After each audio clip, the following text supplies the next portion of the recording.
आलू की सफल वैज्ञानिक खेती।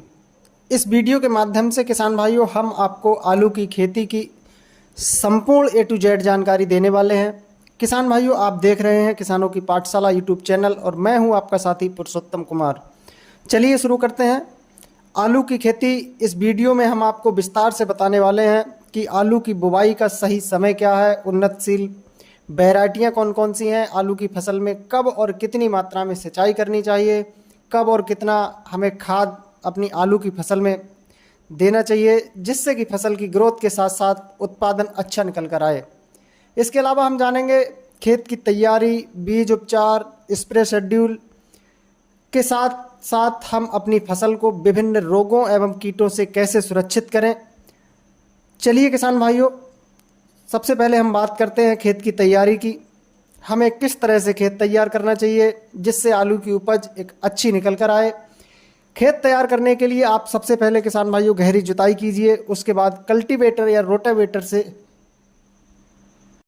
खेत की जुताई कीजिए और खेत की अंतिम जुताई से पहले गोबर की सड़ी हुई 2 से 3 ट्राली खाद को अच्छे से 1 एकड़ खेत में मिला दीजिए। इसके बाद खेत को रोटावेटर की सहायता से समतल और मिट्टी को बारीक कर लीजिए। अब हम बात कर लेते हैं आलू की खेती के लिए उचित तापमान की। तो आलू की खेती के लिए 15 डिग्री सेंटीग्रेड से 25 डिग्री सेंटीग्रेड का तापमान उत्तम माना जाता है। इस तापमान में आलू की ग्रोथ व कंदों का विकास अच्छी तरह से हो जाता है। बात की जाए आलू की खेती के लिए उन्नत समय की, तो आलू की खेती से अच्छा उत्पादन लेने के लिए आप इसकी बुवाई 25 सितंबर से और 25 अक्टूबर तक कर सकते हैं। किसान भाइयों, अब हम बात कर लेते हैं उन्नतशील किस्मों के बारे में। तो आप अपने क्षेत्र के हिसाब से, क्षेत्र की जलवायु के हिसाब से उन्नत किस्मों का चयन करें, जैसे कुफरी चिपसोना 1, कुफरी चिपसोना 2, कुफरी ज्योति, कुफरी हिमसोना, कुफरी अलंकार, कुफरी बादशाह जैसी किस्मों की आप बुवाई कर सकते हैं। यह किस्में लगभग 90 से 110 दिन में पककर तैयार हो जाती हैं। किसान भाइयों, आइए अब हम बात करते हैं एक महत्वपूर्ण टॉपिक सीड ट्रीटमेंट की। हमें अपनी फसल को विभिन्न फंगस जनित रोगों से बचाने के लिए, अच्छा अंकुरण करने के लिए सीड ट्रीटमेंट करना बहुत ही ज़रूरी और फ़ायदेमंद रहता है। बीज उपचार करने के लिए आप बायर का इमेस्टोप्राइम फंजीसाइड का उपयोग कर सकते हैं। किसान भाइयों, अब हम बात कर लेते हैं बुवाई के समय खाद एवं उर्वरक के बारे में, जो कि आलू की फसल के लिए बहुत ही महत्वपूर्ण है। बुवाई करते समय हमें कौन कौन सी खाद और कितनी कितनी मात्रा में देनी चाहिए। तो किसान भाइयों, आलू की बुवाई के समय आप 2 बोरी डीएपी, 3 बोरी सिंगल सुपर फास्फेट, 1 बोरी म्यूरेट ऑफ पोटास के साथ 8 से 10 किलोग्राम रीजेंट आपको अपने 1 एकड़ खेत में अच्छे से मिलाकर बिखेरनी है। इन सभी को अच्छी तरह से मिलाकर खेत में बिखेर कर आप आलू की बुवाई कर दीजिए।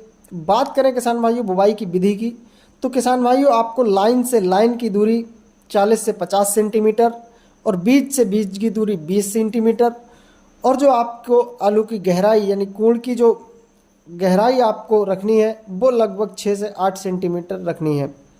किसान भाइयों, आइए जानते हैं कि प्रति एकड़ बीज की कितनी ज़रूरत पड़ने वाली है। तो 12 से 15 कुंटल बीज प्रति एकड़ खेत के लिए पर्याप्त रहता है।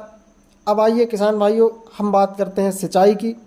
तो किसान भाइयों, पहली सिंचाई हम तभी कर देते हैं जब हमने आलू की बुवाई की है। उसके बाद 10 से 12 दिन के अंतराल पर आप आवश्यकता अनुसार सिंचाई करते रहना। आलू में सिंचाई करते समय किसान भाइयों हमेशा ध्यान रखें, हमेशा हल्की सिंचाई करें। आइए किसान भाइयों हम बात करते हैं मेन टॉपिक खाद और स्प्रे शेड्यूल पर, यानी कब और कौन सी खाद एवं कब और कौन सी दवा का अपनी फसल में आपको उपयोग करना है। तो सबसे पहले हम बात करते हैं आलू की फसल में पहले खाद की। तो जब हमारी आलू की फसल किसान भाइयों बुवाई से लगभग 20 से 25 दिन की हो जाए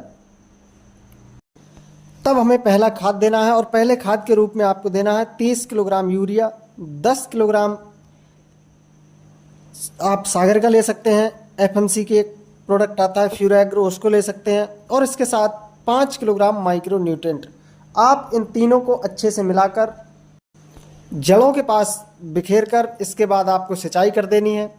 इसके बाद आपको करना है पहला स्प्रे। पहला स्प्रे जब आपकी फसल लगभग 22 से 25 दिन की हो तब आपको पहला स्प्रे लेना है, और इस स्प्रे में आपको लेना है 250 ml सीजेंटा कंपनी का क्वांटिस, ml यूपीएल की साफ और 80 ml बायर का सोलोमन। इन तीनों को लेकर प्रति एकड़ की दर से आप अपनी फसल पर छिड़काव करें। अब बारी आती है किसान भाइयों सेकेंड खाद की। तो जब आपकी फसल लगभग 45 से 50 दिन की हो जाए तो आपको लेना है किसान भाइयों सेकेंड खाद के रूप में 50 kilogram urea, 30 kilogram WDG sulphur और 500 ग्राम ह्यूमिक एसिड। इन तीनों को अच्छी तरह से मिलाकर पौधों की जड़ों के पास बिखेर कर आपको फिर सिंचाई कर देनी है। इसके बाद हम बात करते हैं किसान भाइयों सेकेंड स्प्रे की। तो जब हमारी फसल लगभग 35 से 40 दिन की हो जाए तब हमें उसमें सेकेंड स्प्रे करना है। सेकेंड स्प्रे में 100 ml ईसाबियान, 250 ग्राम कॉपर ऑक्सीक्लोराइड या फिर M45 प्लस 12 ग्राम स्ट्रेप्टोसाइक्लिन और 100 ग्राम इमामेक्टिन को प्रति एकड़ की दर से आपको 150 से 200 ml पानी 150 से 200 लीटर पानी में घोल बनाकर आपको अपनी फसल पर छिड़काव करना है। यहाँ COC या फिर M45 आलू की फसल में लगने वाले झुलसा रोग को कंट्रोल करता है। अब हम बात करते हैं थर्ड स्प्रे की। तो जब हमारी फसल बुवाई से लगभग 55 से 60 दिन की हो जाए तब हमें तीसरा स्प्रे करना है, और तीसरे स्प्रे में हमें लेना है बोरॉन 200 ग्राम, थाइपोनेट मिथाइल रोको 300 ग्राम और थाइमेथॉक्सम 25% WG वाला 100 ग्राम। इन तीनों का अच्छे से कॉम्बिनेशन बना के अच्छे से घोल तैयार करके 150 लीटर पानी में मिलाकर आपको अपनी फसल पर छिड़काव करना है। तो किसान भाइयों ये थी खाद एवं स्प्रे शेड्यूल की जानकारी। इसके अलावा आप आवश्यकता पड़ने पर भी स्प्रे कर सकते हैं। आपको अपनी फसल में किसी कीट या फंगस का अटैक दिखाई देता है तो आप आवश्यकता अनुसार स्प्रे कर सकते हैं। किसान भाइयों इसके अलावा हम बात करते हैं कुछ ज़रूरी सावधानियों की, जिन्हें अगर आप ध्यान में रखेंगे तो आप अपनी आलू की फसल से एक बेहतर उत्पादन ले सकते हैं। तो क्या हैं ये सावधानियाँ, आइए जानते हैं। सबसे पहले किसान भाइयों, आलू में जब आप सिंचाई करें तो विशेष ध्यान रखें कि आवश्यकता होने पर ही सिंचाई करें, हल्की सिंचाई करें,